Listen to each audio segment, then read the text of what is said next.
الحمد لله الناشر في الخلق فضله والباسط بالجود يده نحمده في جميع أموره ونستعينه على رعاية حقوقه ونشهد أن لا إله غيره وأشهد أن محمدًا عبده ورسوله أرسله بأمره صادعا وبذكره ناطقا فأدى أمينا ومضى رشيدا وخلف فينا راية الحق من تقدمها مرق ومن تخلف عنها زهق ومن لزمها لحق. أما بعد، قال الله تعالى في قرآنه المجيد وفرقانه الحميد وقوله الحق: بسم الله الرحمن الرحيم قل لا أسألكم عليه أجرا إلا المودة في القربى. بر محمد وآل محمد صلی اللہ علیہ وسلم. اللهم صل على محمد وآل محمد. سب سے پہلے بارگاہ رب العزت میں دعا گو ہے کہ رب ذوالجلال ہمارے گناہان کبیرہ و صغیرہ کو معاف فرما. خدایا ہمارے والدین کے اور اساتذہ کے گناہان کبیرہ و صغائر کو معاف فرما. تمام مومن و مومنات کی جو بھی نیک دلی حاجت ہے ان کو پورا فرما، اور جتنے بھی حاضرین کے مرحومین ہیں ان کو جوار ائمہ علیہ السلام میں جگہ عطا فرما، اور ان کے گناہان کبیرہ و صغائر کو معاف فرما. خدایا اپنے آخری حجت کے ظہور میں تعجیل فرما، ہمیں ان کے اعوان و انصار میں سے شمار فرما، اور ہماری اس قلیل سی عبادت کو اپنے کبیر درگاہ میں قبول فرما. بر محمد و آل محمد صلی اللہ علیہ وسلم. اللهم صل على محمد وآل محمد. سب سے پہلے آپ تمام علماء کرام کا شکریہ ادا کرنا چاہتا ہوں کہ آپ لوگوں نے بندہ حقیر کو دوبارہ لب کشائی کرنے کا موقع فراہم کیا. اس کے بعد رب ذوالجلال کا ہمیں ہر لمحہ ہر وقت شکر ادا کرنا چاہیے کہ رب ذوالجلال نے ہمیں اپنی تمام مخلوقات میں سے اشرف المخلوقات بنا کر اس زمین پر بھیجا. اس کے بعد رب ذوالجلال نے ہمیں صرف اشرف المخلوقات نہیں بنایا، بلکہ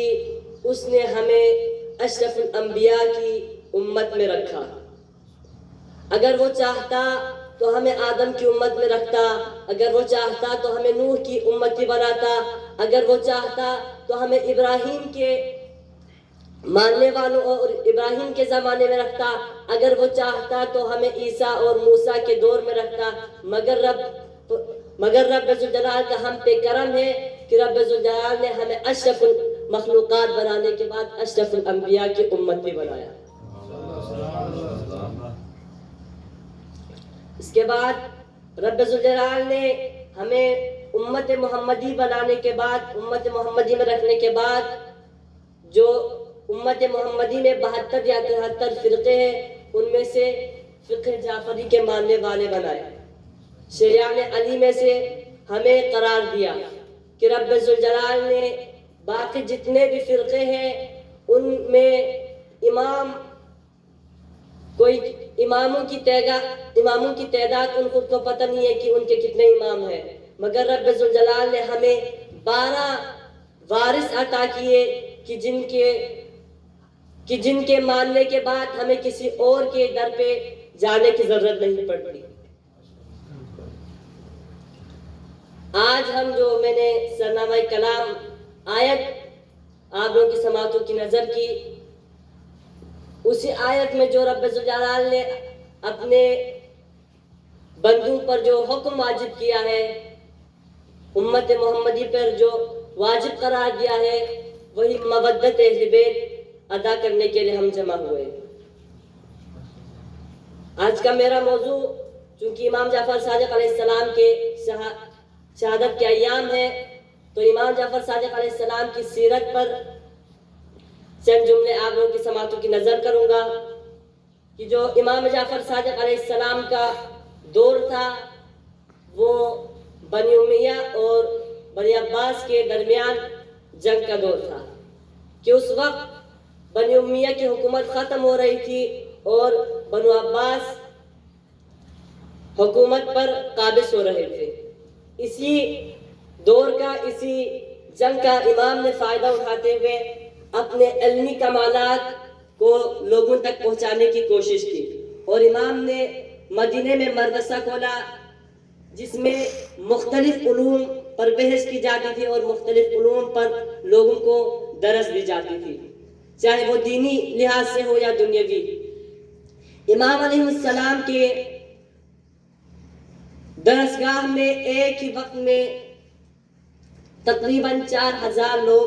علم سیکھا کرتے تھے، مختلف زبانوں سے، مختلف دیہاتوں سے، مختلف ملکوں سے آئے ہوئے لوگ امام علیہ السلام کی درسگاہ میں بیٹھتے اور علم حاصل کرتے۔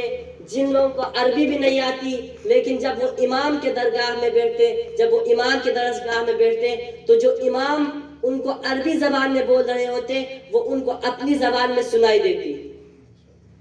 یہ امام علیہ السلام کا معجزہ ہے کہ جب امام کلام کر رہے ہو تو سامنے 10 اگر افراد بیٹھے ہو، ان کے الگ الگ زبانیں ہوں تو ان کو اپنی اپنی زبان میں امام کا کلام سمجھ آتا ہے اور سنائی دیتا ہے۔ اس کے بعد امام کے علمی کمالات بہت ہیں کہ اگر ہم اس کا ثبوت لانا چاہیں تو کتابوں کی طرف دیکھنے کی ضرورت نہیں ہے، بلکہ آج کے سائنس میں اگر کسی امریکہ یا کینیڈا جا کر ہم دیکھیں، ویسٹرن کنٹریز میں جا کر ہم دیکھیں کہ امام کے کمالات، امام جعفر صادق علیہ السلام کے علمی کمالات کا جو ثبوت ہے وہ دیکھیں تو ادھر ملتا ہے کہ جب ہم کوئی کتاب پڑھ رہے ہو سائنس کے مطابق، کیمسٹری کے مطابق، فزکس کے مطابق، تو لکھا آتا ہے کہ امام جعفر صادق علیہ السلام کے ایک شاگرد کا نام جابر بن حیان بابائے کیمیا کے نام سے مشہور ہے، اور اسی طرح ابو علی سینا بھی بابائے طبیات کے نام سے مشہور ہے، اور بہت سے سائنسدان ہیں کہ جن کی بدولت آج یہ دنیا ترقی کی طرف گامزن ہے۔ اور امام علیہ السلام کے دینی لحاظ سے اگر جو تعلیم ہم دیکھیں تو اہل سنت کے جتنے بھی بڑے علماء اور بڑے امام ہیں، جیسے کہ امام اعظم ابو حنفیہ، وہ بھی امام علیہ السلام کی شاگردی میں رہے، بلکہ ان کا کہنا یہ تھا کہ جب ان سے پوچھا گیا کہ آپ کی عمر کتنی ہے، حالانکہ وہ 70 سال کے تھے، لیکن جب ان سے پوچھا گیا کہ آپ کی عمر کتنی ہے تو انہوں نے کہا میں 2 سال کا ہوں۔ تو اس کے جواب میں جس بندے نے سوال کیا تو اس نے کہا کہ آپ میرے ساتھ مذاق کر رہے ہیں، تو اس وقت ابو حنفیہ نے کہا اگر میں 2 سال امام جعفر صادق علیہ السلام کی شاگردگی اختیار نہ کرتا تو آج مجھے تم لوگ امام نہیں مانتے، تو آج میں اس جگہ پر کھڑے نہیں ہوتا، آج میں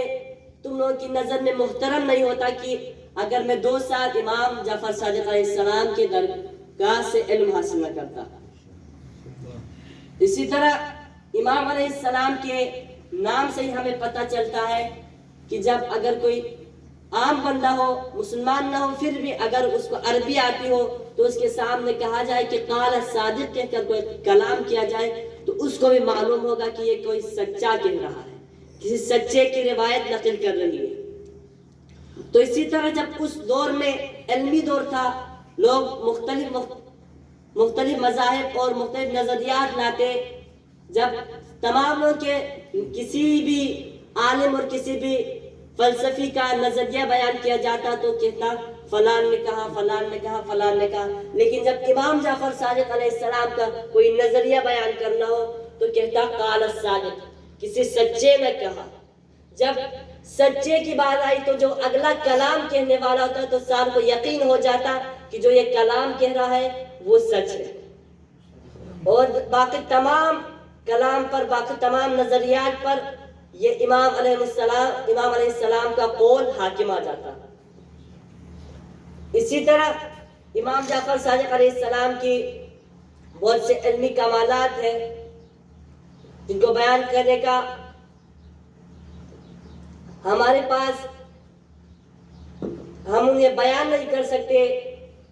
اور وقت کی کمی بھی ہے، اس لیے آگے بڑھتے ہوئے امام کی سیرت میں سے ایک چھوٹا سا واقعہ آپ لوگوں کی سماعتوں کی نظر کروں گا، اس کے بعد مسائل کے چند جملے کہ امام جعفر صادق علیہ السلام کی ایک کنیز کو امام نے کہا، امام نے اپنے بچے کو فرزند کو چھت پر لے جانے سے منع کیا، لیکن وہ کنیز امام کی مخالفت کرتے ہوئے چھت پر جا رہی تھی۔ اتنے میں اس کی نظر امام پر پڑی تو امام کو دیکھ کر وہ ڈر گیا اور اس کے ہاتھ سے بچہ گر کر شہید ہو گیا۔ اس وقت بچہ وفات پا گیا تو وہ خوف زدہ ہو گئی اور امام علیہ السلام نے اس سے کہا کہ اے کنیز، میں نے تمہیں راہ خدا میں آزاد کر دیا۔ اگر ہم ہوتے تو اس کو ڈانٹتے، اس کو مارتے، بلکہ اس کو سزا دیتے، لیکن امام علیہ السلام کا یہ اخلاق حسنہ تھا کہ جب کسی کنیز سے کوئی غلطی ہو جاتی تو اس کو معاف کرنے کے ساتھ ساتھ اس کو راہ خدا میں آزاد کر دیا کرتے تھے۔ اور امام علیہ السلام کے فضائل و کمالات بہت ہیں جنہیں بیان کرنے کے لیے ہم بیٹھے تو بیان نہیں کر سکتے، کیونکہ اس گھرانے میں سارے محمد ہیں اور محمد کا تعارف اور محمد کے فضائل صرف خدا بیان کر سکتا ہے۔ اس لیے جو آیت میں نے سرنامہ کلام پیش کیا کہ اس میں رب ذوالجلال نے فرمایا، مسلمانوں کو کہا، امت محمدی کو رب ذوالجلال نے حکم دیا کہ تم محمد کے قرابت داروں سے کہ جو اجر رسالت ہے وہ مودت اہل بیت ہے، مگر امت نے مودت اہل بیت اجر رسالت ادا کرنے کا انداز، امت کا انداز بڑا نرالا تھا کہ امت نے سب سے پہلے جو اجر رسالت ادا کیا وہ مدینے میں محمد کی بیٹی کے در کو جلایا، اور آج یہ وہی گھر ہے، وہی در ہے، اسی جگہ پر دوبارہ امام جعفر صادق علیہ السلام کے در کو جلایا جا رہا ہے۔ ازاداروں تاریخ میں ملتا ہے کہ ایک نہیں 2-3 دفعہ امام علیہ السلام کے گھر پر حملہ کیا اور امام کے در کو جلایا گیا۔ جب امام کے در کو جلایا تو آگ روشن ہوئی، رات کی تاریکی تھی، اتنے میں امام کے چاہنے والے آئے اور آگ بجھا دیا، مگر جب انہوں نے امام علیہ السلام کے طرف دیکھا تو امام ایک کونے میں بیٹھے رو رہے تھے۔ تو امام سے پوچھا گیا، مولا آپ کا زیادہ نقصان نہیں ہوا، ہم نے آگ بجھا دی ہے، آپ رو کیوں رہے ہو؟ امام نے فرمایا، میں اپنی جوان بیٹیوں کو دیکھ رہا ہوں جو اپنے ابا کے دامن پر، جن کی ابا کے دامن پر آگ لگی ہے اور ایک کمرے سے دوسرے کمرے میں جا رہی ہے، دوسرے کمرے سے تیسرے کمرے میں جا رہی ہے۔ میرا دل یہ کہتا ہے کہ جب سکینہ کے دامن پر آگ لگی تھی اس وقت کمرہ نہیں تھا، وہ جلتا ہوا خیمہ تھا۔ سکینہ کربلا کے میدان کی طرف بھاگی ہوگی، کبھی چچا عباس کو بلایا ہوگا اور کبھی بابا کو بلایا ہوگا۔ سلام ہو امام زین العابدین پر۔ امام موسیٰ کاظم علیہ السلام نے جب امام کی شہادت ہوئی تو امام موسیٰ کاظم علیہ السلام نے امام کو غسل و کفن دیا اور جنت البقیع میں دفن کیا، مگر جنت البقیع میں ایک قبر ایسی ہے کہ جس کا باپ کربلا میں 3 دن پیاسا رہ کر شہید کیا گیا، کہ جنت البقیع میں امام زین العابدین علیہ السلام کی غربت پر سلام ہو، کہ امام موسیٰ کاظم تو خوش نصیب ہے کہ اپنے بابا کو غسل کفن دے کر جنت البقیع میں عزت و وقار کے ساتھ دفن کر رہے ہیں، مگر کربلا میں امام زین العابدین نے اپنے بابا کو 3 دن پیاسا بھوکا دیکھ کر اور 3 دن بے گور و کفن کربلا کی زمین پہ چھوڑ کر کوفے کی طرف چلی گئی، کوفے کی طرف چلے گئے۔ امام علیہ السلام کو جب زہر ملا تو امام علیہ السلام کو پیاس 3 دن سے پہلے 3 دن تک امام شہید، 3 دن کے بعد امام کی شہادت واقع ہوئی اور امام علیہ السلام کو شہید کر دیا۔ اس کے بعد امام علیہ السلام کا ہی قول ہے کہ امام فرماتے ہیں امام کے گھر میں بھی آگ لگی، امام کے در کو بھی جلایا گیا، امام کو زہر سے شہید کیا گیا، مگر امام علیہ السلام کے امام اپنے گھر میں تھے۔ اصحاب نے امام کو اصحاب نے امام کو دفن کرایا، مگر امام فرماتے ہیں لا یوم کا یوم کا یا ابا عبداللہ، 3 دن کا پیاسا اور بھوکا کربل میں تنہا شہید ہوا۔ اللہ لعنت اللہ علی القوم الظالمین وسیعلم الذین ظلموا اجرهم قریب۔